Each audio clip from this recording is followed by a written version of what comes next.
Brest, c'est notre dernière réalisation que nous allons faire en commercialisation avec Serenissimo.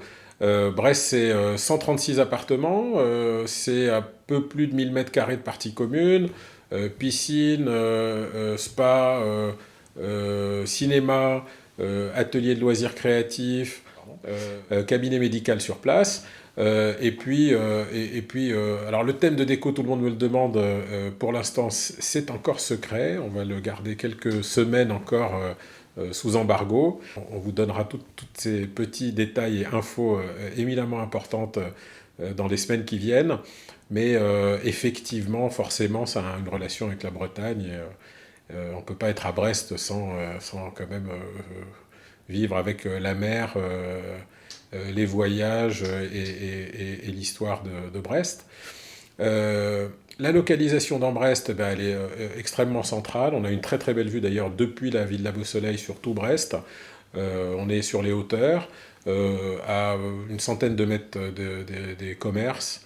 C'est un coin de logement, un endroit où il y a beaucoup de commerces accessibles, à pied évidemment. Ça, c'est pour nous toujours absolument déterminant d'avoir des villas Beau Soleil qui soient près de la vie, en fait, hein, près de la vie, parce qu'on veut que les enfants, les petits-enfants puissent venir y trouver leur place. C'est aussi pour ça, hein, ce que je disais, c'est vraiment d'avoir un endroit qui soit chouette, agréable. On est content de voir les familles venir déjeuner avec leurs parents, les enfants, les petits-enfants.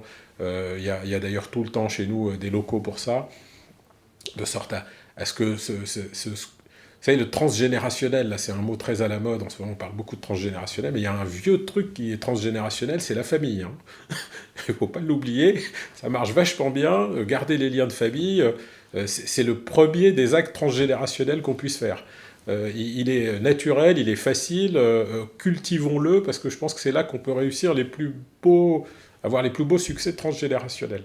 Donc c'est ce qu'on essaye de créer, c'est ce que l'on met en place, on fait ce terreau fructifère là, pour que les familles puissent venir et vivre proches de leurs parents, de leurs grands-parents, et le plus souvent possible.